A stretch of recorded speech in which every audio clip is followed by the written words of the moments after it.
global happenings today. We communicate, we analyze global news. Stay tuned.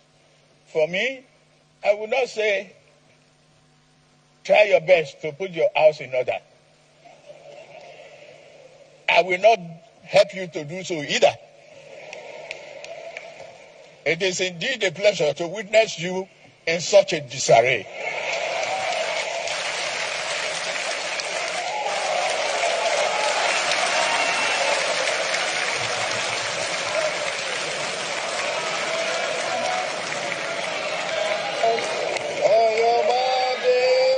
Now, the video that you just saw now is actually when President Tinubu made some very unpopular statement about the opposition, how he's excited.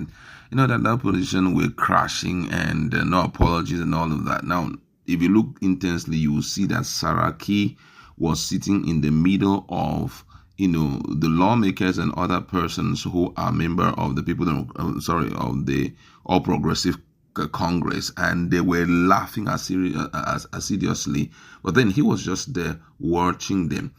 But I don't know what happened that they did not allow him the time to share what he had, because he was supposed to be given 3 minutes to say one or two things, being that he had been a former Senate president. But I don't know what touched their mind. Maybe they have an idea that he was going to say something that will disrupt their mind, so they didn't give him that opportunity. But however, he shared what he intended to say, which captures the truth about legislature, the current legislature. And I feel that the likes of Akpabio would not be happy on hearing some of the things that he would have rolled out. Now, I'm going to pick the paragraph 5 and 6, possibly 7 also, of that write-up that he had intended to share with them.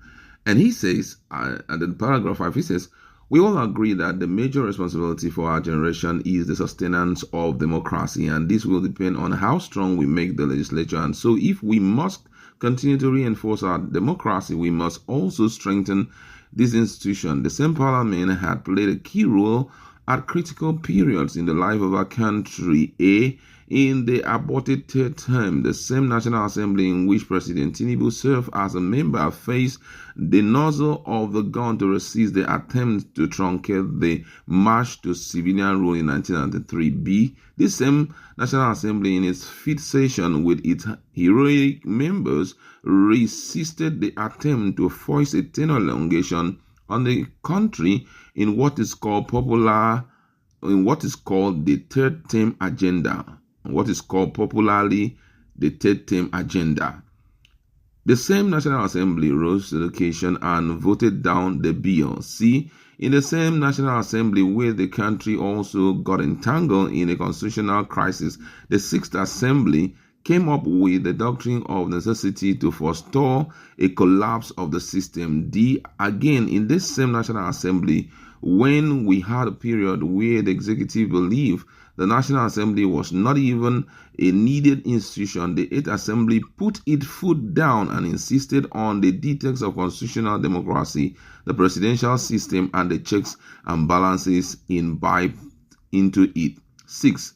Let me now say that except we are here to lie to ourselves, we must acknowledge the fact that the National Assembly is gradually becoming a shadow of what a virile and effective parliament should be.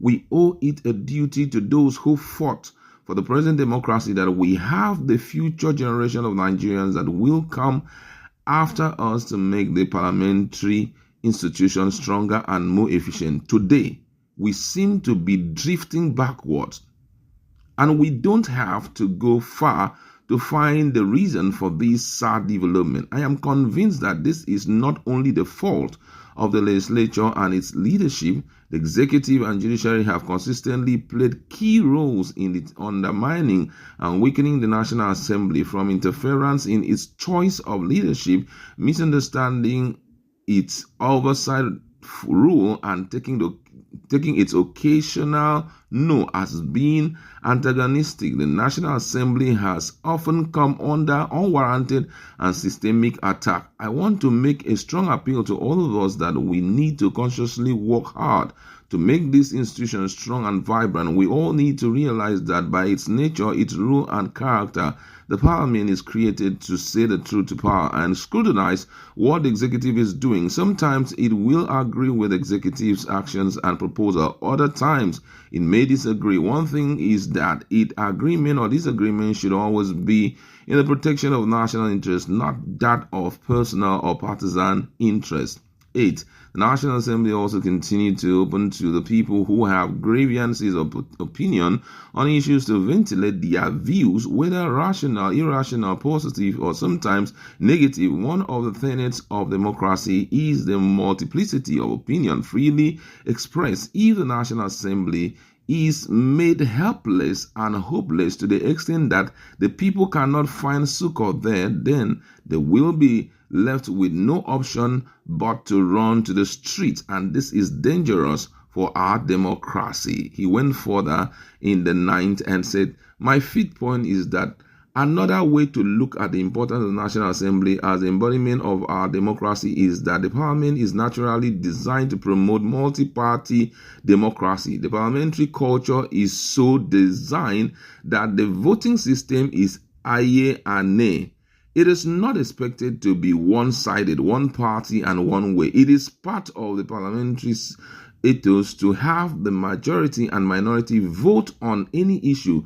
These are indicators of different political parties in parliament. While the majority have their way, the minority must have their way. The minority view, as represented by the opposition parties, is what makes a functional democracy. We need to take note of the significance of that point. Finally, in looking at the next 26 years ahead, we must not forget to also see how we can improve on the participation of our youth in the parliament, particularly following the passage of the constitutional bill tagged "Not Too Young to Run" law. The same also applies to the need to deprive various means towards significantly improving women's representation in the National Assembly. In closing, let me thank the leadership of the then National Assembly for inviting me, despite being a member of the opposition party, to come and speak here on these important occasions. If it were to be in another time, they would have been looking at the body language of the president and my invite